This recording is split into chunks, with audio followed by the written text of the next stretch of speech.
Yes तो next topic देखते हैं, the potential energy of a spring. तो अब तक हमने काफ़ी कुछ डिस्कस कर लिया है ये चैप्टर में। लास्टली हमने पोटेंशियल एनर्जी देखा था, उसके बाद हमने देखा कि पोटेंशियल एनर्जी के लिए भी वर्क एनर्जी थ्योरम कैसे अप्लाई करेंगे, ओके, चेंजेस कैसे कैसे होंगे, वो सब कुछ हमने देखा था।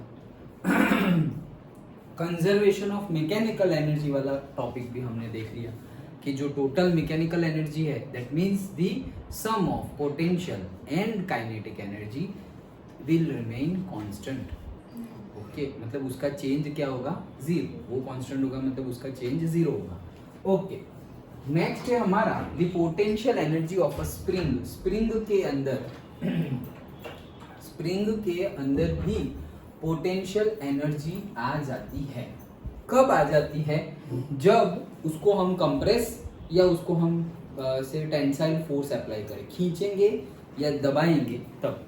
ओके, तो उसी के बारे में थियरी है, वही डिस्कस करनी है हमें। ओके, चलो, the spring force is an example of a variable force which is conservative.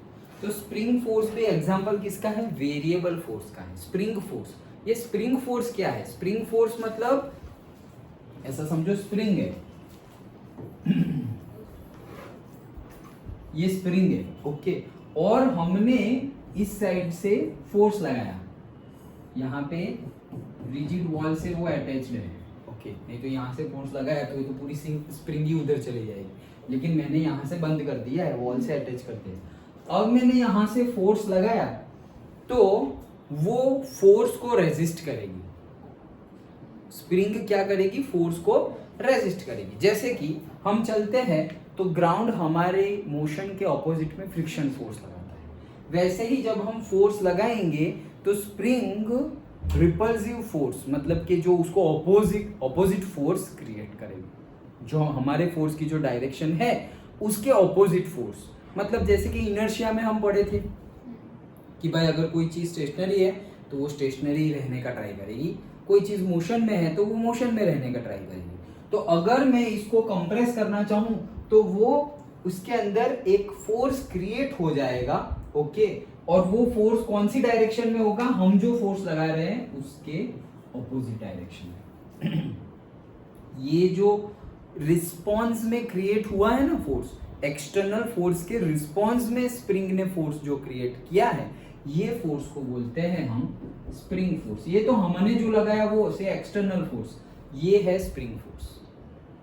Done, okay.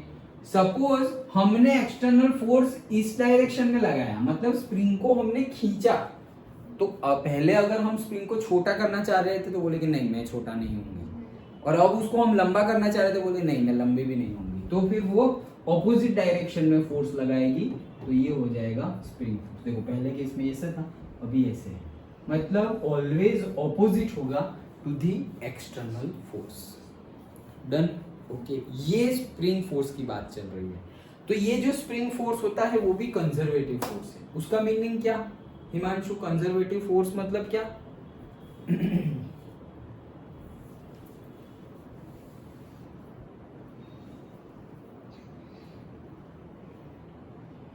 हाँ नील भाई, जिसका पाथ ना हो, बट सही क्या बोलेंगे, जो पाथ के ऊपर डिपेंडेंट ना हो, पाथ के ऊपर डिपेंडेंट ना हो। तो डिपेंडेंट किसके ऊपर हो, इनिशियल एंड फाइनल पॉइंट के ऊपर डिपेंडेंट हो। तो उसका दूसरा एग्जांपल कौन सा हमने देखा, gravitational force, yes, that is the conservative force, yes. So figure में यहाँ पर फिगर 5.7 दिखाई गई है, ये रही फिगर, यही है, हाँ यही है फिगर 5.7। तो देखो क्या है फिगर 5.7 में, पहले फिगर भी देख ले अच्छे से।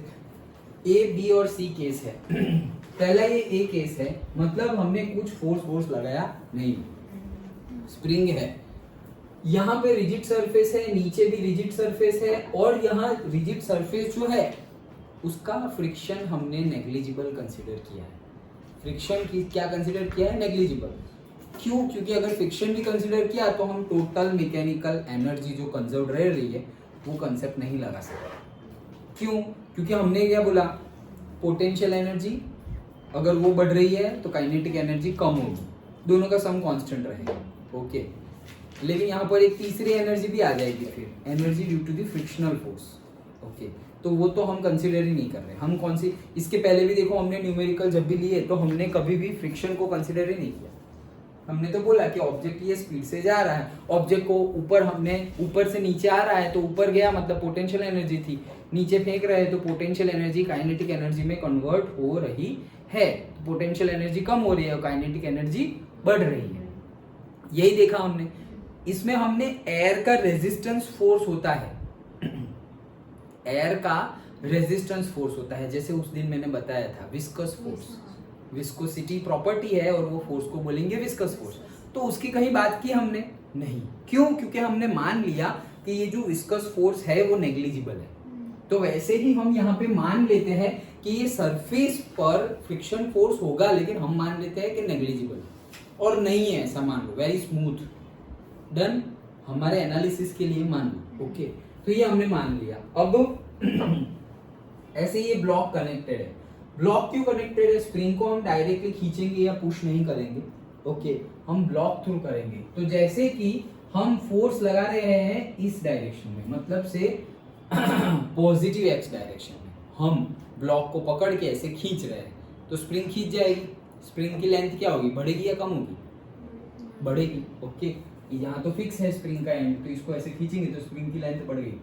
मतलब ये हमने फोर्स लगाया पॉजिटिव एक्स में, तो स्प्रिंग भी फोर्स लगाएगी कौन सी, ऑपोजिट डायरेक्शन में, मतलब नेगेटिव एक्स में, डन, वो फोर्स लगाएगी। तो स्प्रिंग फोर्स कौन सी डायरेक्शन में होगा, इस डायरेक्शन में। तो देखो ये जब ऑब्जेक्ट यहां से, ये इक्विलिब्रियम कंडीशन है 0 0, ओके, लेकिन यहां से जैसे ही हम ऐसे गए तो स्प्रिंग फोर्स लगेगा ऐसे, और डिस्प्लेसमेंट इस डायरेक्शन में हुआ है ना, ब्लॉक का डिस्प्लेसमेंट इस डायरेक्शन में हुआ है, therefore x that is displacement is positive और स्प्रिंग फोर्स क्या है, नेगेटिव। डन। थर्ड केस देखते हैं। थर्ड केस में हम एक्सटर्नल फोर्स इक्विलिब्रियम से यहां से ऐसे धक्का मार रहे हैं, धक्का मारेंगे तो क्या होगा, ये अंदर जाएगा, अंदर जाएगा तो इतना डिस्प्लेसमेंट हो गया। अभी इसको मैं जीरो कंसीडर कर रहा हूँ, इक्विलिब्रियम कंसीडर कर रहा हूँ, तो ये तो नेगेटिव डिस्प्लेसमेंट हुआ। डिस्प्लेसमेंट हुआ इस डायरेक्शन में, तो स्प्रिंग फोर्स कौन सी डायरेक्शन में लगेगा, उसके ऑपोजिट। डन। ओके, तो हमारा फोर्स अंदर है, देखो डिस्प्लेसमेंट कहाँ होगा, जहां हमने फोर्स लगाया है। तो डिस्प्लेसमेंट अगर नेगेटिव एक्स में है, मतलब हमने एक्सटर्नल फोर्स लगाया नेगेटिव एक्स में, तो स्प्रिंग फोर्स कहाँ होगा, पॉजिटिव एक्स में। डन। ओके, तो वही चीज यहाँ पर दिखाई गई है। तो 3 फिगर ड्रॉ करनी है, तो मैं ऐसे simple x is equal to 0, यहाँ पर कुछ x आ गया है और यहाँ पर भी कुछ x आ गया है। x इज इक्वल टू 0 ये लाइन है, यहाँ पर स्प्रिंग फोर्स 0 है, डिस्प्लेसमेंट भी 0 है, यहाँ पर डिस्प्लेसमेंट पॉजिटिव है, spring force negative x direction में है, यहाँ पर डिस्प्लेसमेंट नेगेटिव है और spring force positive x direction. Done. Figure समझ में आ गई? ओके, चलो ये ग्राफ बाद में देखते हैं। हाँ, so figure shows a block attached to a spring and resisting or say resisting on a smooth horizontal surface. So resist करेगा, spring resist करेगी, वही resistive force है हमारा spring force. The other end of the spring is attached to the rigid wall. तो rigid wall से attach कर दी गई है, वो तो करनी ही पड़ेगी, नहीं तो चलेगा नहीं. Okay. The spring is light and may be treated as massless. ये भी एक assumption है क्या, spring इतनी light है कि हमने उसको massless consider कर दिया गया है. Actually तो massless होगी नहीं. Okay, कुछ तो मास होगा, भले ही बहुत कम हो, ग्राम में हो, मिलीग्राम में ले लो, लेकिन होगा तो सही. Okay, लेकिन हमने कंसिडर कर लिया है massless, मतलब मास क्या है, 0. होगा तो नहीं, हमारे एनालिसिस के सिंप्लीफिकेशन के लिए हमने लिया होगा. डन. नहीं तो स्प्रिंग तो देखो, जैसे तुम्हारी पेन में होती है स्प्रिंग, उसका भी मिलीग्राम में तो होगा, ग्राम में छोड़ दो, मिलीग्राम में तो मास होगा ना, कुछ तो मास होगा ही भाई, नहीं तो ऑब्जेक्ट है कहाँ का. एयर का मास होता है तो फिर स्प्रिंग का क्यों नहीं होगा. डन. ओके. हाँ, लेकिन हम कंसिडर कर रहे हैं मासलेस स्प्रिंग. ओके, चलो. सो in an ideal spring, the spring force Fs is proportional to x, where x is the displacement of the block from the equilibrium position. तो आइडियल स्प्रिंग जो होगी, आइडियल स्प्रिंग मतलब क्या, यही spring जिसका massless spring हमने consider किया है, तो वो आइडियल स्प्रिंग है सो आइडियल स्प्रिंग के केस में स्प्रिंग फोर्स Fs जो होगा वो प्रोपोर्शनल होगा डिस्प्लेसमेंट के, मतलब कि जो स्प्रिंग फोर्स Fs है वो प्रोपोर्शनल है डिस्प्लेसमेंट x के, मतलब जितना स्प्रिंग फोर्स ज्यादा उतना डिस्प्लेसमेंट भी ज्यादा। हम बोलेंगे ये कहां से आया, अरे हमारे पास वो तो है ना क्या, एक्सटर्नल फोर्स। तो एक्सटर्नल फोर्स जितना हम लगाएंगे उतना ज्यादा रेजिस्टिव फोर्स आएगा, मतलब उतना ज्यादा स्प्रिंग फोर्स आएगा। सो हमारा external force and resistive force मतलब स्प्रिंग फोर्स तो दोनों प्रोपोर्शनल में है। हमने ज्यादा जोर से ब्लॉक को धक्का मारा, ये वाला ब्लॉक, ये वाली फिगर हमने बहुत जोर से धक्का मारा ब्लॉक को, तो हमारा एक्सटर्नल फोर्स बहुत ज्यादा है, तो फिर स्प्रिंग भी क्या करेगी, बहुत ज्यादा स्प्रिंग फोर्स जनरेट करेगी, रेजिस्टिव फोर्स ज्यादा होगा। और अगर रेजिस्टिव फोर्स ज्यादा होगा, हमने जोर से धक्का मारा है, तो डिस्प्लेसमेंट भी क्या होगा, ज्यादा ही होगा ना, क्योंकि हमने जोर से मारा है। हमने थोड़ा ही धक्का मारा होता या थोड़ा ही पुल किया होता तो डिस्प्लेसमेंट भी थोड़ा होता। क्यों, क्योंकि स्प्रिंग फोर्स थोड़ा सा ही है। डन। तो स्प्रिंग फोर्स हो और तुम मतलब यहाँ पर तीनों पॉसिबल है, ये भी है, ये भी है, और तुम ऐसा भी बोल सकते हो external force is also directly proportional to displacement. हमारा जितना एक्सटर्नल फोर्स ज्यादा होगा उतना डिस्प्लेसमेंट ज्यादा होगा, अगर कम फोर्स है तो कम डिस्प्लेसमेंट, सिंपल, ये तो पता ही है हमें। डन। निर्भय क्या, थर्ड लॉ ऑफ मोशन। हाँ, यस, ओके। सो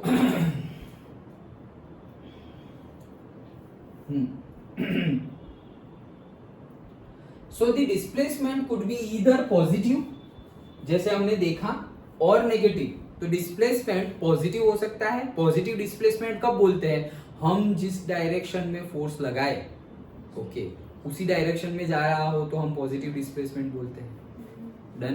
तो कहने का मीनिंग क्या है कि यहाँ पर तो हमने x इज इक्वल टू 0 भी कंसिडर किया हुआ है ना, यहाँ पर मैंने एक ब्लॉक कंसिडर किया हुआ है, ऐसे ये मेरा एक ब्लॉक है, तो ये ब्लॉक जो है, यही कंडीशन क्या है, x इज इक्वल टू 0, तो ये x इज इक्वल टू 0 है, तो इधर डिस्प्लेसमेंट होगा तो पॉजिटिव और इधर डिस्प्लेसमेंट हुआ तो नेगेटिव, दैट्स इट।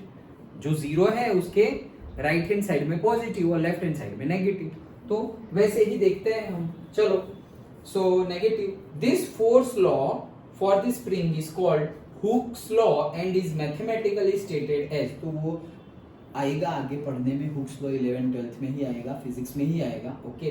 तो हुक लॉ क्या है, अगेन स्प्रिंग फोर्स कौन से लॉ से मिलता है, ऐसा पूछे अगर फिल इन द ब्लैंक्स में, तो नाम क्या है, हुक्स लॉ। हुक नाम है, साइंटिस्ट का नाम है हुक, HOOK, ओके। तो Hooke's law, so Fs is directly proportional to, तो x था, ये तो हमने लिखा ही है, ओके। क्या, spring force is directly proportional to x, ये तो हमने लिखा ही है। डन।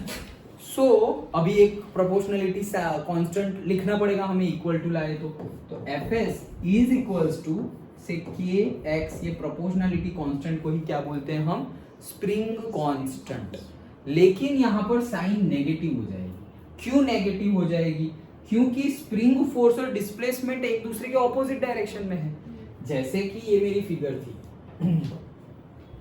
मेरा ऑब्जेक्ट पहले यहाँ था, मैंने एक्सटर्नल फोर्स लगाया इस डायरेक्शन, मैं ऐसे ब्लॉक को ऐसे करके ऐसे खींच रहा हूँ, ये सेकंड वाला पीस यहाँ से ऐसे खींचा, मैं ऐसे खींच रहा हूँ, तो स्प्रिंग फोर्स कहाँ जा रहा है, उस डायरेक्शन में। स्प्रिंग फोर्स ऑपोजिट डायरेक्शन में होगा, तो एक्सटर्नल फोर्स ऐसे है, स्प्रिंग फोर्स उस डायरेक्शन में है, लेकिन डिस्प्लेसमेंट कौन सी डायरेक्शन में है, मैंने एक्सटर्नल फोर्स जो लगाया उसी डायरेक्शन में है। डन। तो दोनों ऑपोजिट हो गए ना। इस केस में स्प्रिंग फोर्स देखो इस डायरेक्शन में है, नेगेटिव, लेकिन x पॉजिटिव। इस केस में भी वैसा ही होगा। देखो यहाँ पर मैं कंप्रेस कर रहा हूँ, मैंने एक्सटर्नल फोर्स कंप्रेस किया, मतलब स्प्रिंग फोर्स इधर जा रहा है, स्प्रिंग फोर्स इधर जा रहा है, लेकिन डिस्प्लेसमेंट तो उधर गया है, ब्लॉक को तो अंदर गया है। डन। मतलब हमेशा spring force and displacement are in opposite direction, that's why negative. Understood. ये किसने दिया है, हुक ने, और इसीलिए इसको बोलते हैं हुक्स लॉ। Done, okay. चलो, सो ये हुक्स लॉ हमने लिख दिया। Now the constant k is called the spring constant. k को हम क्या बोलते हैं, spring constant k। Its unit is Newton पर मीटर। भाई वो तो पता है, देखो ये यहाँ आ गया, तो f by X is equal to क्या हो जाएगा, k, माइनस ले लो तो माइनस fs। ओके, तो k is equal to f by X आ गया। f का यूनिट क्या है, न्यूटन, डिस्प्लेसमेंट का यूनिट मीटर, तो स्प्रिंग कांस्टेंट का यूनिट क्या बन गया, न्यूटन पर मीटर। अब न्यूटन पर मीटर इसका मेथड डायमेंशन एनालिसिस करना हो तो भी क्या है, न्यूटन मतलब फोर्स मतलब क्या, m इंटू जी, m मतलब क्या, kg, और g मतलब क्या, मीटर पर सेकंड, तो मीटर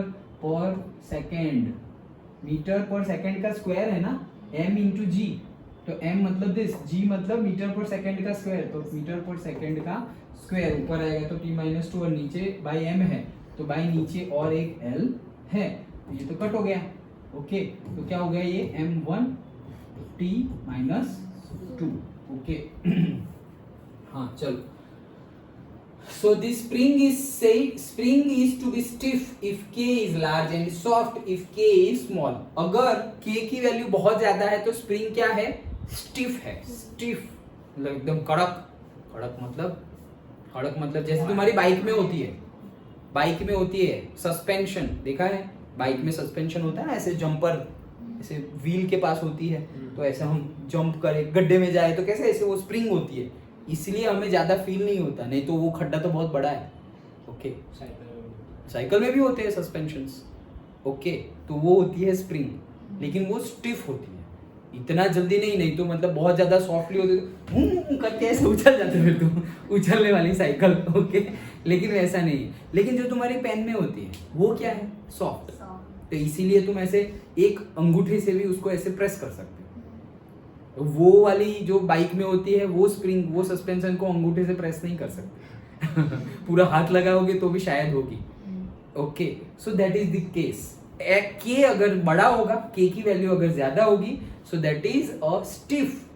स्प्रिंग कांस्टेंट क्या है, के अगर ज्यादा है तो वो स्प्रिंग क्या है, स्टिफ मतलब कड़क और से रिजिड, सख्त। ओके, और अगर के की वैल्यू कम है, जस्ट लाइक जैसे तुम्हारी पेन में होती है वैसे टिप पेन में होती है ना, तो वो स्प्रिंग है अगर, तो वो क्या है, सॉफ्ट, उसमें के की वैल्यू क्या होगी, कम होगी। ओके, वैल्यू कम होगी, यूनिट और वो सब तो सेम ही है। अच्छा चलो आगे बढ़ते हैं। सपोज दैट, यहाँ पे एक थोड़ा टॉपिक खत्म। अब next, suppose that we pull the block outwards as in the case of B case में कैसे हम खींच रहे थे, तो वैसे खींचा हमने, ठीक है, खींचा। If the extension is xm, मतलब जितना ब्लॉक डिस्प्लेस हुआ वो डिस्प्लेसमेंट को हमने क्या बोला, xm। अच्छा, the work done by the spring force की वजह से जो वर्क डन हुआ, work done by the spring force, not external force, work done by the spring force, so वो क्या होगा, अगेन फोर्स इनटू डिस्प्लेसमेंट, तो spring work done by the spring force s that is equals to, पहले block जहां पर था वो तो x इज इक्वल्स टू 0 पे था, तो x इज इक्वल्स टू 0 से लेकर के xm तक गए हम, वहां पूरा integration f of s spring force into dx, जो हमारे पास वर्क डन का फॉर्मूला है वही लिखा है हमने, लेकिन सिर्फ f की जगह हमने क्या कर दिया है, स्प्रिंग फोर्स, तो वर्क की जगह क्या मिलेगा हमें, spring work done by the spring force. Done, so that is equals to f की वैल्यू पुट कर दी, f की वैल्यू पुट करेंगे तो क्या होगा, minus kx dx। Done, k तो कांस्टेंट है, अभी पढ़ा हमने स्प्रिंग कांस्टेंट, उसको बाहर निकाल लिया, तो अंदर क्या बचा, x, अंदर सिर्फ और सिर्फ क्या बचा, x बचा है। ओके, अब ये x बचा है, तो अंदर x बचा है, अब चलना भाई,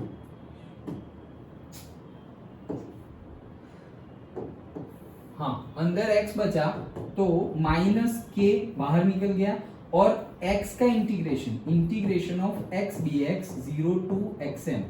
डन, तो वो क्या होगा, x का इंटीग्रेशन नहीं, वो x होगी, नहीं वो तो डिफरेंशिएशन में होता है इंटीग्रेशन भूल गए वापस, x रेज टू n है, यहाँ लिखता हूँ x रेज टू n है, इसका इंटीग्रेशन क्या होता है, integration x raise to n plus 1 upon n plus 1, last time तो तुम बोले थे। ओके, ये होता है इंटीग्रेशन, और x रेज टू n का डिफरेंशिएशन होता है n(x)(n-1). डन, याद आ गया? ओके, इसमें दिख रहा है क्या? हाँ ठीक है, डन। तो ये हमारा है x(n), मतलब x(1) है, तो उसका क्या होगा, -k तो है ही, और यहाँ पे क्या हो जाएगा, x(1+1) मतलब 2/1+1 मतलब 2, और यहाँ पे क्या हो गया, xm2 0। अब वैल्यू पुट करो, वैल्यू पुट करेंगे तो -k, एक बार ये वैल्यू और माइनस करके दूसरी बार ये वैल्यू, तो xm का स्क्वायर, x की जगह xm का स्क्वायर बाई 2 माइनस x की जगह 0 का स्क्वायर बाई 2। डन। तो 0 बाई समथिंग तो 0 ही हो गया, ये तो पूरा गया, तो वैल्यू क्या आई, -k xm का square by 2। Done. Okay, -k xm का square divided by 2। Understood? Okay, चलो, तो ये हो गया। तो ये थोड़ा बहुत जहां जहां थोड़ा बहुत भी इंटीग्रेशन डिफरेंशिएशन आए तो ध्यान से, बुक में तो स्टेप्स लिख देंगे, तो तुम्हें समझ में आना चाहिए। ओके, चलो, दिस एक्सप्रेशन पर्टिकुलरली जहां जहां इंटीग्रेशन डिफरेंशिएशन आए, okay, this expression may also be obtained by considering the area of the triangle as in figure 5.7d। हाँ, देखो क्या बोल रहे हैं, ये तो चेंज भी नहीं हो रहा है, ये लिखना हो तो फटाफट लिखो।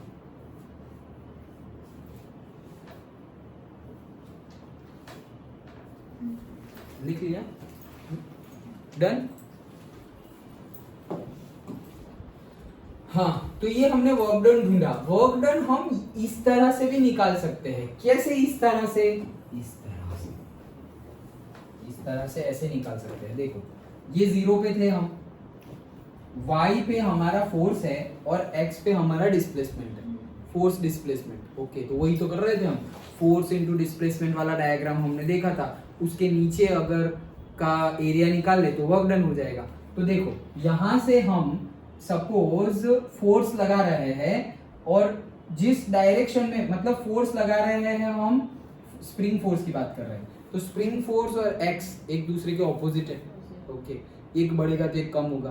तो मैं डिस्प्लेसमेंट अगर पॉजिटिव ले रहा हूं तो स्प्रिंग फोर्स नेगेटिव जाएगा। समझ में आ रहा है? डिस्प्लेसमेंट ऐसे में जा रहा हूं पॉजिटिव, तो स्प्रिंग फोर्स नेगेटिव ही तो आएगा। देखो ना, ये पॉजिटिव ले रहा हूं मैं, तो ये नेगेटिव आएगा, और अगर ये नेगेटिव ले रहा हूं तो ये पॉजिटिव आएगा। डन। ओके, तो ये मैं अगर पॉजिटिव ले रहा हूं, क्यों ऐसा आया? अरे अभी तो हमने डिस्कस किया कि स्प्रिंग फोर्स और डिस्प्लेसमेंट एक दूसरे के ऑपोजिट डायरेक्शन में, इसलिए तो माइनस साइन लिखी हुई है। तो ऑपोजिट डायरेक्शन में क्या, एक प्लस तो एक माइनस, वही ऑपोजिट डायरेक्शन। तो ये प्लस और ये स्प्रिंग फोर्स माइनस में जा रहा है, मतलब कि अगर ऐसे बढ़ते गए बढ़ते गए बढ़ते गए, इतना डिस्प्लेसमेंट हुआ, सपोज यहाँ तक गए, ये पॉइंट तक, तो ये जो ट्राइंगल है उसका ही एरिया अगर हम ड्रॉ कर ले, area of a triangle find कर ले, तो that will give us what, work done by the spring force. क्यों? क्योंकि उसमें जो डिस्प्लेसमेंट है वो स्प्रिंग फोर्स की वजह से है, और स्प्रिंग फोर्स भी हमने यहाँ कंसीडर कर लिया है। स्प्रिंग फोर्स कितना लगाया है, माइनस दिस मच, ये y एक्सिस पे स्प्रिंग फोर्स है, तो माइनस दिस मच, मतलब एक्सटर्नल फोर्स जितना होगा, external force suppose external force कितना है, 10 न्यूटन, तो स्प्रिंग फोर्स भी कितना होगा, 10 न्यूटन, लेकिन माइनस में, तो -10 न्यूटन, और डिस्प्लेसमेंट तो जो हुआ है वो। डन। तो ट्राइंगल का एरिया निकाले, तो ट्राइंगल का एरिया क्या होता है, half into base into height. तो हाफ इंटू बेस, बेस क्या है मेरा, xm है, या 0 से xm तक, तो base half into base into height. Height कितना है, देखो ये हाइट, ये हाइट क्या है हमारा, फोर्स। हाइट तो क्या है हमारा, फोर्स, तो मैंने क्या कर दिया यहाँ पर, फोर्स F ऑफ S, लेकिन नेगेटिव डायरेक्शन में फोर्स है तो मैंने लिख दिया माइनस। डन। ओके, और तुम डायरेक्टली Fs की वैल्यू माइनस ना लो तो भी वो माइनस तो हो ही जाएगा। क्यों? अब Fs की वैल्यू पुट कर दो, Fx की वैल्यू क्या है, -kx, सो से हाफ xm, और Fx की वैल्यू अगर माइनस में ही पुट करने वाले हो तो पहले से माइनस मत लो, अगर तुम माइनस में नहीं पुट करने वाले तो माइनस लेनी पड़ेगी, लेकिन हमारा तो फॉर्मूला में ही माइनस आ गया है ऑलरेडी, सो माइनस ऑफ के, और x की जगह हमने क्या लिया है xm, यही xm ही x है अभी तो ये क्या हो गया माइनस के xm का स्क्वायर डिवाइडेड बाई 2। डन, मतलब हाफ के एक्स स्क्वायर हो गया। जैसे हमारा काइनेटिक एनर्जी का फॉर्मूला था हाफ एम वी स्क्वायर, वैसे इसका फॉर्मूला गया हाफ के एक्स स्क्वायर। ओके, तो देखो ये एरिया, हाँ अभी एरिया कभी नेगेटिव नहीं होता, लेकिन वो तो सिर्फ बता रहे हैं कि दोनों में से एक डायरेक्शन क्या है नेगेटिव है, नहीं तो एरिया नेगेटिव कैसे ले लेंगे। ओके, सो हाफ के एक्स एम का स्क्वायर। डन, तो यहां से हमारा एरिया क्या आया माइनस में हाफ के एक्स एम का स्क्वायर। डन, ओके, तो अभी हमने वर्क डन फाइंड किया था इंटीग्रेशन से, वहां आंसर क्या आया, यही आंसर आया है, सेम ही है। रब कर दूं, तो अभी हमने इंटीग्रेशन से फाइंड किया, वो भी वही है, देखो माइनस के एक्स एम का स्क्वायर बाई 2, वहां भी वो आया। तो जिस तरह से फाइंड करना हो उस तरह से वर्क डन फाइंड करो, whether you find it by integration method और whether you find it by the से area under the force displacement curve और graph, that will give you the work done by the spring force, which is equals to minus k xm का square divided by 2. Okay. This expression may also be obtained by considering the area of a triangle, ये हमने discuss कर लिया। Note that the work done by the external pulling force F is positive since the overcomes the spring force. Yes, वो तो positive है, ठीक है। तो work done, positive work done, मतलब वो कौन सा एक्सटर्नल फोर्स का, तो जो है वही है लेकिन पॉजिटिव, मतलब हमने कितना लगाया, स्प्रिंग फोर्स जो आया उतना ही लगाया लेकिन ऑपोजिट डायरेक्शन में लगाया, तो इतना लगाया है, ठीक है। ओके, आगे, the same is true when the spring is compressed with a displacement less than 0, मतलब ये हमने तो डिस्प्लेसमेंट क्या कि स्प्रिंग यहाँ पर था, बी वाली फिगर ली थी ना, ब्लॉक यहाँ पे था, उसको हमने ऐसे खींचा, लेकिन ऐसा ही इक्वेशन आएगा जब हम ब्लॉक को यहां से ऐसे कंप्रेस करेंगे, तब ये क्या है displacement, again displacement negative x में है, लेकिन स्प्रिंग फोर्स कौन सी डायरेक्शन में होगा, पॉजिटिव एक्स में, तो अगेन स्प्रिंग फोर्स का फॉर्मूला तो वही बनेगा Fs is equals to minus K X, और सारा कुछ हम करेंगे तो वही आने वाला है। यहाँ पर भी तुम ग्राफ अगर ग्राफ से इंटीग्रेशन करोगे तो वही आएगा, क्योंकि फॉर्मूला वही बना है minus K F is equals to minus K of X, और फिर integrate work done is equals to क्या है, work done is equals to integral of F of DX, तो एफ की वैल्यू तुम पुट करोगे, क्या था वो minus K x dx, minus के वापस बाहर, एक्स का इंटीग्रेशन वही होगा X square by 2, limit put करोगे तो X M square divided by 2, 0 का तो गया, तो आंसर वही आया। अगेन एरिया फाइंड करोगे तो एरिया में भी वही आएगा। ओके, एरिया फाइंड करोगे तो एरिया में भी वही आएगा। अब तुम क्या कर रहे हो कि तुम्हारा डिस्प्लेसमेंट जा रहा है नेगेटिव साइड में, अभी डिस्प्लेसमेंट पॉजिटिव, ये तुम्हारा डिस्प्लेसमेंट है और ये तुम्हारा स्प्रिंग फोर्स है। सो डिस्प्लेसमेंट जा रहा था पॉजिटिव में और स्प्रिंग फोर्स था नेगेटिव, लेकिन यहाँ पे डिस्प्लेसमेंट जा रहा है पॉजिटिव में, डिस्प्लेसमेंट उस साइड जा रहा है ना, मतलब डिस्प्लेसमेंट यहाँ पे नेगेटिव में जा रहा है ना, ये पॉजिटिव में तो अभी जा रहा था और अब अंदर जा रहा है ना डिस्प्लेसमेंट, ब्लॉक ये डिस्प्लेसमेंट ये है, तो वो अंदर जा रहा है मतलब ऐसे, लेकिन स्प्रिंग फोर्स पॉजिटिव, तो हमारा ऐसा कोई ग्राफ बनेगा। तो ये ट्राइंगल का एरिया अगर मैं फाइंड कर लूं तो that will give me the same minus K X M square divided by 2, same ही आंसर मिलेगा। डन, यहां पर भी करना क्या है, हाँ ये क्या है मेरा एक्स एम, ये क्या है मेरा एफ एस, तो वही करना है ना, हाफ बेस कितना है एक्स एम, हाइट क्या है एफ एस, अब वापस वैल्यू पुट करो, half X M, F S की वैल्यू क्या है, एफ एस की वैल्यू है माइनस के एक्स, और एक्स ही एक्स एम है, तो वही आया माइनस के एक्स एम का square divide by 2। Done, okay, तो वही चीज आएगी, और वही चीज उन्होंने वर्डिंग में लिख दी है, the same is true for the other case also. Done, आगे बढ़ते हैं। The spring force does work, तो स्प्रिंग फोर्स ने जो वर्क किया वही है क्या, minus K X C square divided by 2, while external force F does the work, F does the work plus kxc square divided by 2 if the block xm or xc whatever वो है तो क्या displacement he if the block is moved from initial position to a final displacement xf अभी हमने क्या बोला block zero condition पे था और वो xm तक गया ब्लॉक जीरो कंडीशन पे था वो xm तक गया लेकिन अब मैं क्या बोल रहा हूँ जो जीरो कंडीशन है उसको मैं क्या बोल रहा हूँ xi और जो फाइनल कंडीशन है उसको मैं बोल रहा हूँ xf ओके वही चेंजेस है ओके सो फिर से वही सेम चीज करेंगे integral of f dx f की value minus kx dx minus के बाहर अंदर x लेकिन लिमिट चेंज हो गई वहां पर थी 0 टू xm और यहाँ पे आ गया xi टू xf तो वो लिमिट के अकॉर्डिंगली करे अब ये वापस तो वो लिमिट के अकॉर्डिंगली करते हैं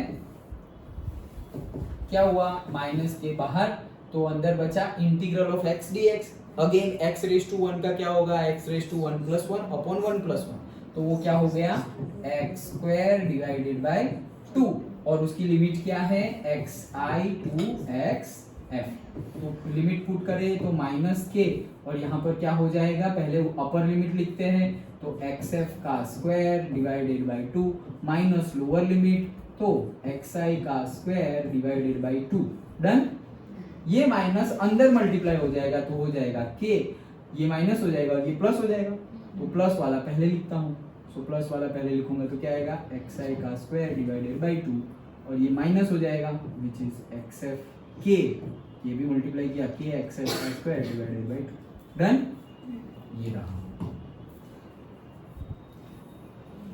ओके चलो thus the work done by the spring force depends only on the end points तो ये हमने प्रूव किया कि भाई देखो xi और xf ही आ गया है मतलब कि स्प्रिंग फोर्स भी एंड पॉइंट्स के ऊपर डिपेंड करता है मतलब कि वो भी कंजर्वेटिव फोर्स है अगर पूछ ले थियरी में prove that spring force is a conservative force तो इनडायरेक्टली उन्होंने यही थियरी पूछी हुई है तुम्हें स्टार्टिंग से यहाँ तक पूरा ही करना है डन ओके thus और वो पूरा करना है कब 3 मार्क में हो तब 2 मार्क में हो तो यहीं से xm वाला पिक्चर में ही मत लाओ उसी xi to xf ही डायरेक्टली ही लिखो okay we know the work done is equals to integral of f dx where x is from से xi to xf वहीं से 2 मार्क्स के अकॉर्डिंगली लिखना है ना अगर 3 मार्क्स में हो तो पहले से लिखो 1 या 2 मार्क्स में हो तो बस यहाँ से जो पढ़े हम उतना ही लिखना है डन ओके हाँ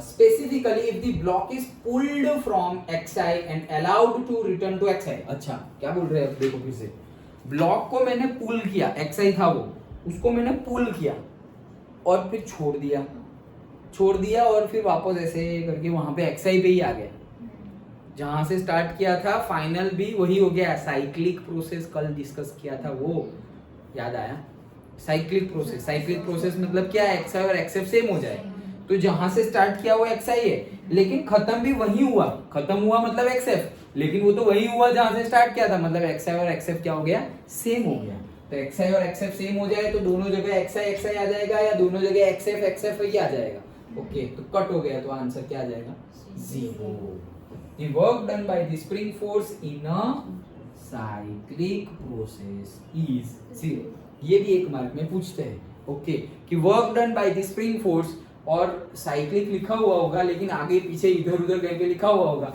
तुम वो पढ़ोगे ही नहीं और फिर उन्होंने अलग अलग ऐसे लिखा हुआ होगा integration of f of dx दूसरे में integration of minus of f of dx तीसरे में लिखा होगा integration of minus of f of s dx और चौथे में लिखा होगा 0 तो तुम ये 3 में ढूंढते ही रहोगे कि स्प्रिंग फोर्स में तो आता था ऐसा ही work done is equals to integration of f of dx ये साइक्लिक बोला है साइक्लिक के लिए 0 डन ओके एमसीक्यू में यही होता है गड़बड़ी क्या सब कुछ ही सही लगता है ओके तो इसीलिए ध्यान से समझ के करना है okay we have explicitly demonstrated that spring force is a position dependent only as first stated by the Hooke तो मतलब हमने ये डेमोन्स्ट्रेट किया क्या कि स्प्रिंग फोर्स क्या है पॉइंट एंड पॉइंट्स के ऊपर और पॉइंट फंक्शन है। वो क्या है, एक दो टाइप के फंक्शन होते हैं, एक होता है पॉइंट फंक्शन, दूसरा होता है पाथ फंक्शन। तो ये क्या है, पॉइंट फंक्शन। जो पॉइंट फंक्शन हो वो कंजर्वेटिव होते हैं और जो पाथ फंक्शन हो वो नॉन कंजर्वेटिव होते हैं। ओके, तो ये भी क्या है, पॉइंट फंक्शन ही है, मतलब पॉइंट के ऊपर ही डिपेंडेंट है। अगेन ये चीज पढ़ेंगे जब हम केमिस्ट्री और फिजिक्स में थर्मोडायनेमिक्स पढ़ेंगे तब। Okay, point function and path function. Okay, हाँ चलो रब कर दूं। हाँ, सो आगे कहाँ गया, demonstrated, yes, by the hook. Okay, does work only depends on the initial and final position? Yes. Thus the spring force is a conservative force. Yes. ये दूसरा पार्ट कंप्लीट। नाउ थोड़ा और टॉपिक को आगे ले जाते हैं। तो यहाँ तक तो हमने बात की किसकी, सिर्फ स्प्रिंग फोर्स की ही बात की है, और हमने बात की कि स्प्रिंग फोर्स कंजर्वेटिव फोर्स है, डिपेंडेंट ऑन दी पॉइंट्स और से एंड पॉइंट्स। ओके, चलो आगे। We defined the potential energy of the spring to be zero when block and spring system is in equilibrium position। मतलब कि block और spring, पहली वाली फिगर ABCD था ना फिगर में, पहली वाली figure x is equal to 0 वाले केस में ब्लॉक और स्प्रिंग एक ही जगह पर है, x इज इक्वल टू 0 पे, तो वो इक्विलिब्रियम कंडीशन है। तब हमने क्या कंसीडर किया, पोटेंशियल एनर्जी क्या है, 0। डन। ओके, अब हम अगर कोई भी डायरेक्शन में मूव करेंगे तो हमारी जो मसल एनर्जी हम यूज कर रहे हैं ना, उसकी वो मसल एनर्जी उसमें चली जाएगी ब्लॉक में और से स्प्रिंग में, और वही हो जाएगी उसकी पोटेंशियल एनर्जी। जैसे कि ये ऑब्जेक्ट यहाँ पर रखा हुआ है, अब मैंने अपनी मसल एनर्जी यूज करके, यहाँ पर इसकी पोटेंशियल एनर्जी ग्राउंड लेवल पर 0 है, लेकिन मैंने मसल एनर्जी यूज करके इसको यहाँ से उठाकर यहाँ रख दी, तो इसके अंदर पोटेंशियल एनर्जी आ गई। कहां से आ गई भाई अचानक से, अरे मेरी जो मसल एनर्जी थी ना जिससे मैंने इसको उठाया, तो वो लास्ट में कहां चली गई, उसमें चली गई। क्यों, हमारा लॉ है, energy can neither be created nor destroyed, it can only transform from one form to another form. Done. तो मेरी एनर्जी वेस्ट तो नहीं गई, कहीं ना कहीं तो यूज हुई है, इसके अंदर चली गई as a potential energy. Okay, तो इसके अंदर चली गई, तो सारी की सारी इसके अंदर चली गई। पोटेंशियल एनर्जी कितनी है भाई, mg, और ये जितनी हाइट है उतनी पोटेंशियल एनर्जी आ गई। डन। तो ये पोटेंशियल एनर्जी जैसे आ गई वैसे ही ये स्प्रिंग है, इक्विलिब्रियम कंडीशन मतलब ग्राउंड स्टेट अभी डिस्कस किया वैसे। यहां से मैं खींचूं अगर, तो मैंने खींचने में जो मसल एनर्जी यूज की वही मसल एनर्जी उसके अंदर as a potential energy store हो गई। तो अब इसके पास पोटेंशियल एनर्जी कितनी है, मैक्सिमम। ओके, और जैसे ही मैं छोड़ूंगा, स्प्रिंग से अटैच है, छूट जाएगी। ओके, तो छूट गई। अब देखो वही केस वापस, जैसे ही मैंने यहाँ ग्राउंड लेवल पे 0 ऐसे पत्थर को उठा के, स्टोन को उठा के मैं यहाँ ले गया, पोटेंशियल एनर्जी मैक्सिमम, और जैसे ही मैंने इसको छोड़ा, यहाँ पर पोटेंशियल एनर्जी मैक्सिमम थी और काइनेटिक एनर्जी मिनिमम थी, मतलब 0 थी।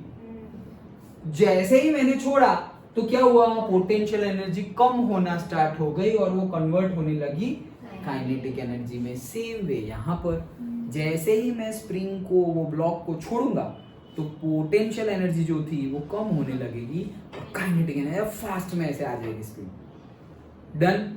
ओके, तो वो कन्वर्ट हो जाएगी वापस किस में, kinetic energy of spring, spring की काइनेटिक एनर्जी। डन। ओके, तो वही चीज हमें देखनी है। देखो, फॉर एन एक्सटेंशन और से कंप्रेशन, देखो खींचने को ये क्या बोल रहे हैं, एक्सटेंशन। क्या बोल रहे हैं, एक्सटेंशन। और पुश करने को क्या बोलते हैं, कंप्रेशन। एक्सटेंशन की जगह टेंशन वर्ड भी यूज होता है, टेंशन। टेंशन मतलब खींचना, और वो फोर्स को बोलते हैं टेंसाइल फोर्स। कौन सा फोर्स, टेंसाइल फोर्स। और ये वाला तो हमें पता ही है, कंप्रेसिव फोर्स। इसको टेंशन भी बोल देते हैं और इसको कंप्रेशन भी बोल देते हैं। ओके, चलो। हाँ, सो यू में कहा गया हमारा, फॉर एन एक्सटेंशन और compression x above analysis suggest that potential energy that is equals to kx²/2। कहां से लिया है भाई ये potential energy is equals to kx²/2? अरे हमने ही तो बोला था इससे पहले कि कंजर्वेटिव फोर्स हो तो उसकी पोटेंशियल एनर्जी उसके वर्क डन जितनी ही होती है। ग्रेविटेशनल में तो हमने प्रूव किया, वो ग्रेविटेशन वाला जो कंजर्वेटिव फोर्स था उसमें हमने प्रूव तो किया कि पोटेंशियल एनर्जी क्या थी, उसके वर्क डन के इक्वल थी। Change in the potential energy कितनी थी, उसके वर्क डन की इक्वल। भूल गए क्या?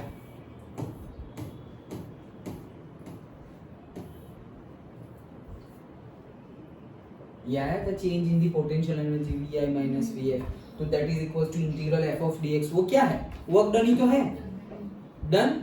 Okay, so change in the potential energy और से work done that is nothing but potential energy that is nothing, ये फाइनल है। इनिशियल सपोज 0 है तो फाइनल कितनी होगी, इतनी होगी। मतलब हम लिख सकते हैं कि work done is equals to से Vi माइनस Vf। पोटेंशियल के केस में Vi माइनस Vf, काइनेटिक के केस में I Kf माइनस Ki। तो यहाँ पर Vi minus Vf is equals to, मतलब यहाँ पे हमारा जो है वो ही क्या, Vi minus Vf that is equals to क्या है हमारा work done. Correct?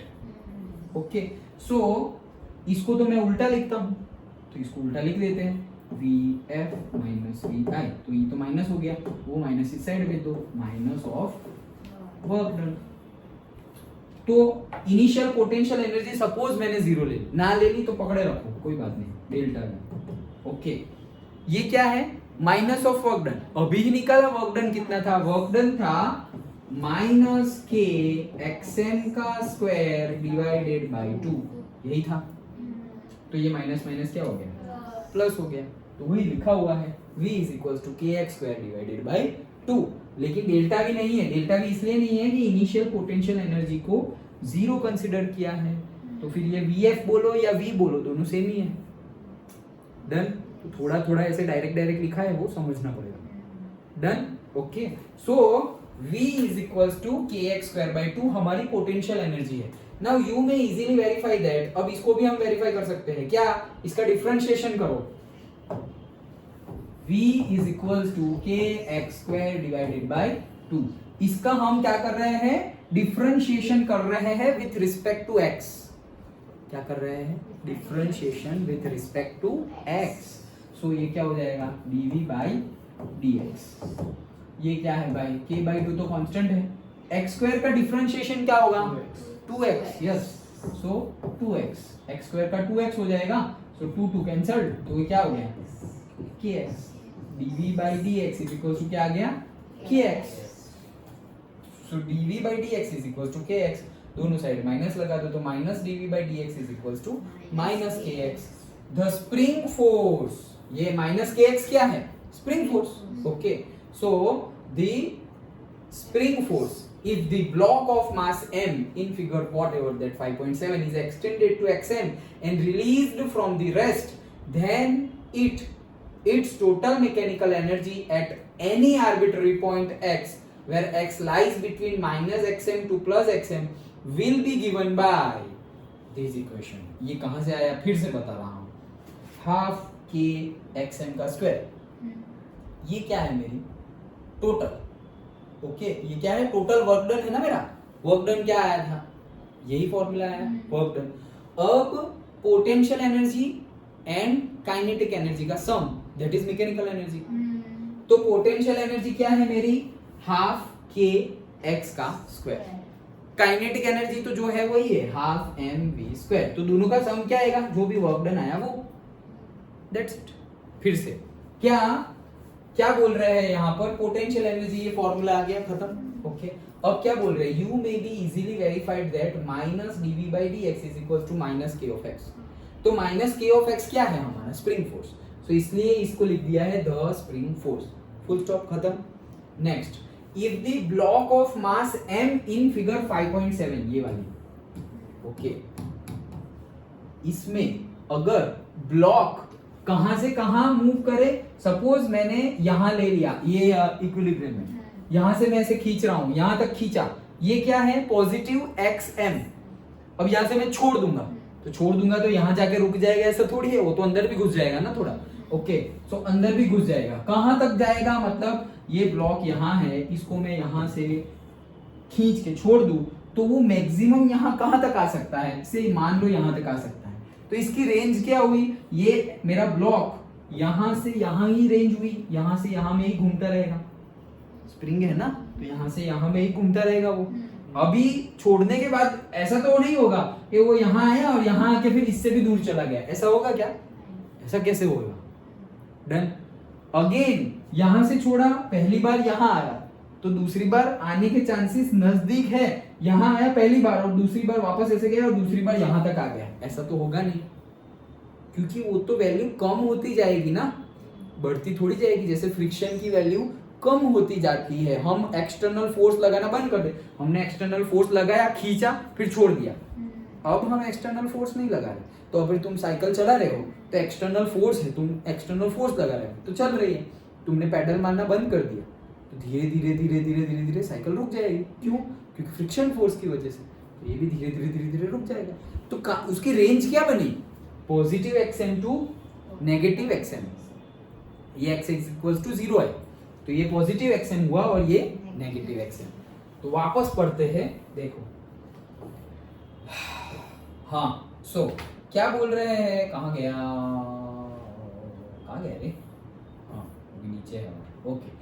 So if the block of mass m is extended to XM and released, XM पे ले गए and released from the rest, then its total mechanical energy, उसकी total mechanical energy क्या होगी, total mechanical energy is nothing but sum of potential and kinetic energy at any arbitrary point x, वो कहीं पर भी रुके, arbitrary point यहाँ यहाँ यहाँ यहाँ यहाँ यहाँ यहाँ कहीं पर भी रुके, okay, any arbitrary point x where x lies, x कहाँ lie करता है, minus xm to plus xm will be given by this equation। ये इक्वेशन कहाँ से आया, total mechanical energy that is equals to summation of kinetic and potential energy। kinetic energy कितनी है, half mv square, potential energy अभी ही calculate किया था, क्या, हाफ k x स्क्वायर।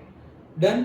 ये पोटेंशियल एनर्जी, ये माइनस मत लिख देना, वो माइनस तो वो वाला था, अभी पोटेंशियल एनर्जी में vi माइनस vf है, तो अभी पॉजिटिव आ गया ना, अभी किया वो, ये देखो पोटेंशियल एनर्जी पॉजिटिव में है, याद आया, ये माइनस माइनस प्लस किया था अभी, ओके, तो वो पॉजिटिव आ गया, तो वो पॉजिटिव कि x square divided by 2 that is equals to what, total mechanical energy. Total mechanical energy मतलब क्या, जो वर्क डन हुआ था तुम्हारा, वो जो भी तुम्हारा वर्क डन हुआ था वो, तो वर्क डन कितना हुआ था, हाफ k xm का स्क्वायर, यहाँ पे पॉजिटिव लिया, क्यों, ये स्प्रिंग वाला नहीं है, टोटल मैकेनिकल वर्क तो हमने किया था, एक्सटर्नल फोर्स, तो वो तो पॉजिटिव था, तो ये हमने पॉजिटिव लिया। Understood, okay, sure, okay, where we have invoked the conservation of mechanical energy, this suggests that the speed and kinetic energy will be maximum at the equilibrium position। कि speed और kinetic energy क्या है, maximum होगी, speed बोलो या kinetic energy, speed ज्यादा होगी तो ऑब्वियसली काइनेटिक एनर्जी ज्यादा ही होगी, लेकिन हमें ये पता है कि अगर काइनेटिक एनर्जी मैक्सिमम है तो पोटेंशियल एनर्जी मिनिमम होगी, और अगर पोटेंशियल एनर्जी मैक्सिमम है तो काइनेटिक एनर्जी मिनिमम होगी। जैसे कि हमारा ब्लॉक था, इक्विलिब्रियम में था, कुछ भी नहीं था उसके पास, ना पोटेंशियल ना काइनेटिक, हमने एक्सटर्नल फोर्स लगा के उसको ऐसे खींच लिया, मतलब स्प्रिंग के साथ जुड़ा हुआ है वो, अभी उसके पास पोटेंशियल एनर्जी आ गई which is maximum, kinetic energy अभी भी नहीं है, उसको तो मैंने पकड़ा हुआ है, काइनेटिक एनर्जी 0। जैसे ही छोड़ दिया तो पोटेंशियल एनर्जी कम होने लगी, काइनेटिक एनर्जी बढ़ने लगी बढ़ने लगी बढ़ने लगी, एक पॉइंट आएगा तब तक काइनेटिक एनर्जी बढ़ेगी, फिर काइनेटिक एनर्जी बढ़ेगी नहीं, ओके, फिर काइनेटिक एनर्जी क्या होगी, कम होगी, फिर तो कम ही होगी, एक टाइम होगा तो काइनेटिक एनर्जी बढ़ेगी बढ़ेगी, जैसे वो पत्थर वाला एग्जांपल कि भाई हमने यहाँ से फोर्स लगा दिया तो काइनेटिक एनर्जी बढ़ी बढ़ी, मतलब टोटल जो फोर्स लगाया वो एनर्जी से वो ऊपर जा रहा है ऊपर जा रहा है ऊपर जा रहा है ऊपर जा रहा है, जब तक वो एनर्जी है तब तक ऊपर जाएगा, फिर तो ऊपर जाएगा नहीं। तो यहाँ हमने पोटेंशियल एनर्जी छोड़ दी है, पोटेंशियल एनर्जी पूरी क्या हो रही है, डिक्रीज हो रही है, जब तक वो डिक्रीज हो जाएगी तब तक काइनेटिक एनर्जी इंक्रीज हो जाएगी मैक्सिमम तक। फिर क्या होगा, फिर काइनेटिक एनर्जी मैक्सिमम से वापस धीरे धीरे धीरे धीरे धीरे कम होती जाएगी, वो मिनिमम हो जाएगी। जब वो मिनिमम हो जाएगी तो वापस क्या हो जाएगा, पोटेंशियल एनर्जी आ जाएगी। अंडरस्टूड? ओके, सो वही चीज हम देख रहे हैं। देखो, this suggest the speed and kinetic energy will be maximum at the equilibrium position x is equal to 0। अगर मैक्सिमम ले ले x इज इक्वल टू 0 पे, तो x इज इक्वल टू 0 ले ले तो x इज इक्वल टू 0, ये तो पूरा ही कट हो गया। सो हाफ m vm का square that is equal to half k xm का स्क्वायर आ गया। क्योंकि x की वैल्यू क्या ले ली हमने, x is equal to 0 case में, जब किसी को खींचा ही नहीं, कुछ भी नहीं किया तब कुछ किया ही नहीं तो पोटेंशियल एनर्जी कहाँ से होगी। स्टार्टिंग वाले केस में कुछ किया ही नहीं है हमने, तो पोटेंशियल एनर्जी तो होगी नहीं। पहला वाला case x is equal to 0, तो यहां से मैं खींच के ले जा रहा हूं, अभी खींचा ही नहीं, खींचा नहीं तो पोटेंशियल एनर्जी भी नहीं है और काइनेटिक एनर्जी भी नहीं है। डन। तो पोटेंशियल एनर्जी नहीं है तो x is equal to 0। Kinetic energy तो ये xm वाली काइनेटिक एनर्जी है, नॉट x वाली, xm वाली है। जब डिस्प्लेसमेंट हो गया तब के बाद जो काइनेटिक एनर्जी होगी वो लिखी हुई है, where vm is the maximum speed obviously. So vm is equals to, यहां से हमें फॉर्मूला मिल जाएगा क्या, रूट k बाई mxm। ये तो अब कर लोगे ना, क्या है, हाफ हाफ तो डायरेक्टली कैंसिल आउट हो जाएगा, हाफ कैंसिल हो गया, यहाँ पे vm स्क्वायर रहा, m यहाँ पे चला गया तो k बाई m xm का स्क्वायर। अब vm का स्क्वायर है तो स्क्वायर रूट लेंगे तो स्क्वायर रूट में k m xm का स्क्वायर आ जाएगा, xm का स्क्वायर है तो स्क्वायर रूट से बाहर निकलेगा तो वो xm हो जाएगा। So root k by m xm। Note that k by m has the dimensions of t minus 2. k by m t minus 2 कैसे आया t minus 2? k का तो अभी हमने निकाला था, ये ये k का डायमेंशन हमने निकाला था m1 t minus 2। नीचे हम m ला रहे हैं, m मतलब क्या, मास, मास मतलब m1, तो ये कट हो गया तो t minus 2 ही रहा ना। ओके, तो वही चीज लिखी हुई है। And our equation is dimensionally correct, हमारा इक्वेशन भी डायमेंशनली क्या है, करेक्ट है। The kinetic energy gets converted to potential energy and vice versa, however the total mechanical energy remains constant. This is graphically, तो ये ग्राफिकली भी depicted किया गया है। देखो कैसे डिपिक्टेड किया गया है। मान लो ये 0 है, ये पॉजिटिव डिस्प्लेसमेंट, ये नेगेटिव डिस्प्लेसमेंट, ये 0 है। इस केस पर हमने मान लिया कि डायरेक्टली ये देखो, ये जो ग्राफ है ग्रे कलर का वो क्या है, पोटेंशियल एनर्जी का, और ये ब्लू कलर का है वो कौन सा है, काइनेटिक एनर्जी का। डन। अब पहले तो x इज इक्वल टू 0 पे था वो, उसको हमने हमारी एक्सटर्नल फोर्स की वजह से एनर्जी देके उसको पोटेंशियल एनर्जी दे दी। तो हमने जैसे फोर्स लगाया वैसे ही ये जो ग्रे कलर वाली पोटेंशियल एनर्जी है वो गई गई गई गई गई गई गई गई, खींचते गए और जहां तक खींचना था वहां तक खींच लिया, तो उसमें मैक्सिमम पोटेंशियल एनर्जी आ गई। डन, पक्का। अभी ब्लू को मत देखो, अब ब्लू को देखो, यहाँ मैक्सिमम रीच हो गए। अब वो मैक्सिमम रीच हो गए तब देखो काइनेटिक एनर्जी कितनी है, 0 है। के देखो ये मैक्सिमम है तब के ब्लू लाइन कहाँ पे है, 0 लेवल पे। डन। ये जो मैक्सिमम है भी तब ये ब्लू पॉइंट कहाँ पर है, 0 पर है। डन।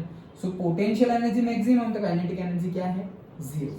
अब देखो जैसे जैसे पोटेंशियल एनर्जी कम होती जाएगी तो काइनेटिक एनर्जी तो बढ़ने वाली थी, ऐसे ही मैंने जैसे ही छोड़ा काइनेटिक एनर्जी बढ़ेगी, पोटेंशियल एनर्जी कम होगी। तो ये पोटेंशियल एनर्जी यहाँ से कम हो रही है और काइनेटिक एनर्जी बढ़ रही है, बढ़ रही है, बढ़ रही है। यहाँ आके पोटेंशियल एनर्जी क्या हो गई, वापस 0 हो गई। पोटेंशियल एनर्जी जितनी थी उतनी खत्म हो गई पोटेंशियल एनर्जी, तो काइनेटिक एनर्जी मैक्सिमम हो गई। ओके, अब काइनेटिक एनर्जी मैक्सिमम हो गई थी, अब हमेशा वो एनर्जी जिसके भरोसे चल रहे थे वो तो खत्म हो गई पोटेंशियल एनर्जी। तो अब काइनेटिक एनर्जी भी क्या हो जाएगी, डिक्रीज होना स्टार्ट हो जाएगी। तो काइनेटिक एनर्जी डिक्रीज हो रही है, जैसे ही काइनेटिक एनर्जी डिक्रीज होगी अगेन वो क्या हो जाएगा, पोटेंशियल एनर्जी में स्टोर हो जाएगी एनर्जी। तो अगेन पोटेंशियल एनर्जी ऊपर गई, तो पोटेंशियल एनर्जी जब भी मैक्सिमम हुई वापस काइनेटिक एनर्जी क्या हो गई, 0। डन, पक्का समझ में आया। श्योर? ओके, तो ये ग्राफ भी वेरी इंपॉर्टेंट। ओके, बोल सकते हैं कि ग्राफ ड्रॉ करो पैराबोलिक प्लॉट्स, तो ये पैराबोला है इसलिए मैथ्स में आएगा। Okay, parabolic plots of the potential energy V and kinetic energy K of a block attached to the spring obeying Hooke's law. The two plots are complementary, one decreasing as the other increases. The total mechanical energy E is equals to K plus V remains constant. मतलब यहाँ पर कहीं पर भी तुम K plus V करोगे, okay, दोनों graph के लिए। सपोज मैंने कोई भी पॉइंट ले लिया, से ये पॉइंट ले लिया, डन। सपोज मैंने कोई भी पॉइंट ले लिया, से कोई ये पॉइंट ले लिया, डन। तो ये पॉइंट पर पोटेंशियल और काइनेटिक एनर्जी क्या है, तो मैं यहाँ जाऊंगा और ऐसे नीचे भी जाऊंगा, तो ये वैल्यू जो है वो मेरी किसकी है, पोटेंशियल एनर्जी की, which is very high. Okay, लेकिन काइनेटिक एनर्जी की वैल्यू बहुत ज्यादा कम, तो दोनों का सम होगा, वो एक नंबर होगा। तो वही नंबर मिलेगा अगर मैंने कोई पॉइंट यहाँ ले लिया, तो भी वही नंबर मिलेगा। कैसे?